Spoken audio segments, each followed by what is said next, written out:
Well, she was an addict, and she was homeless and living with friends and that kind of thing whenever she could.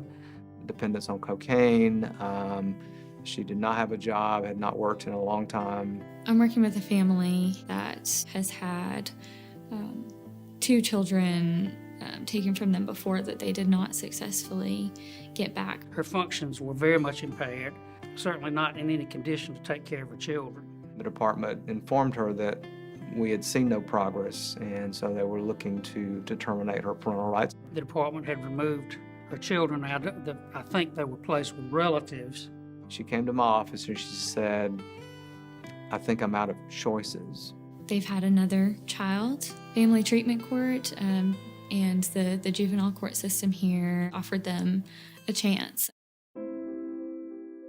This problem is no respecter of persons. We have folks with college degrees. We have folks who didn't graduate high school. We have folks who are of all different races. There is no composite.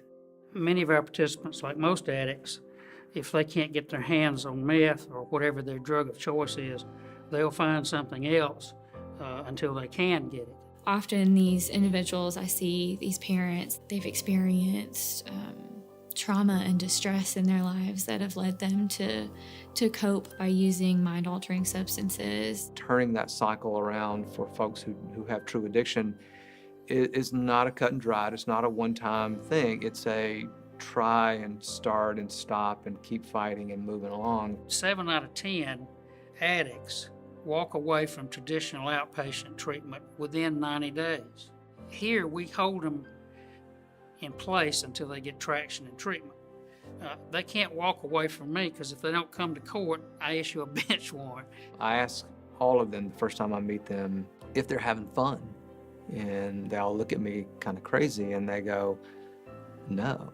It's an all-consuming disease. It will stop them from doing the things they enjoy. It will stop them from taking care of their children the way that they need to be. We can see emotional abuse, lack of affection, as the parent turns away from the children and to the drug.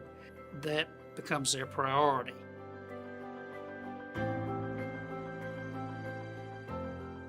You know, you have to be tough when you have to be tough, and you have to be compassionate when that's needed. And Family Treatment Court brings that out in so many different ways. Our goal is pretty clear. We want them to get clean and sober, to remain clean and sober, and to reunify with their children. So when folks commit to the program, they commit to an 18-month journey with us. The judge, treatment, and defects are the 3 legs of the FTC stool. That's the way I like to look at it. There are other members of the team, but those are the 3 important ones. So you can get your drug screens, your individual therapy, family therapy, parenting skills, accountability, case management, all through this program. This gives us a chance, I think, to be able to work with them prior to children being reunified with them, to work with them while the children are transitioning home, and most importantly, I think, to be able to work with them after the children get home.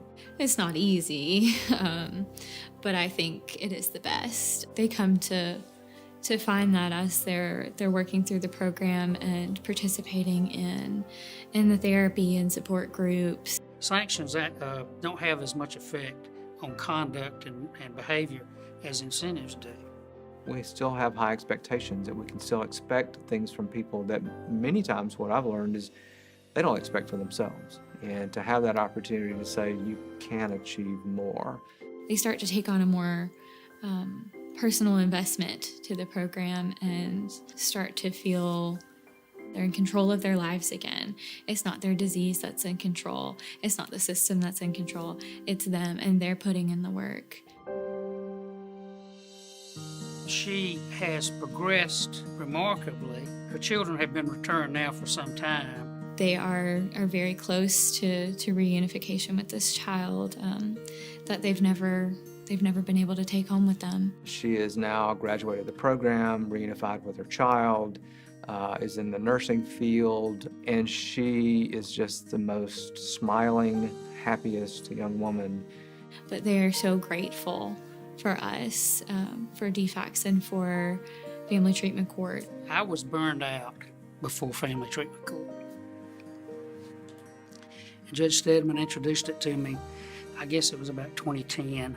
And I knew right then that this was going to make a difference. The rewards of working with these families and going home at the end of the day feeling like I really helped someone today is just worth it all. Is it hard? Yeah. Is it messy? Yeah. Is it draining? Yeah. But when you see folks improve themselves, then you go, yeah, okay, that was kind of worth that. They had a disease and they were losing custody of their children. This program helps us to stop doing that. So, yeah, I do get emotional when I return children, especially in family treatment court, because I'm so invested in it. And the more we're exposed to these parents and their families, the bigger our hearts get.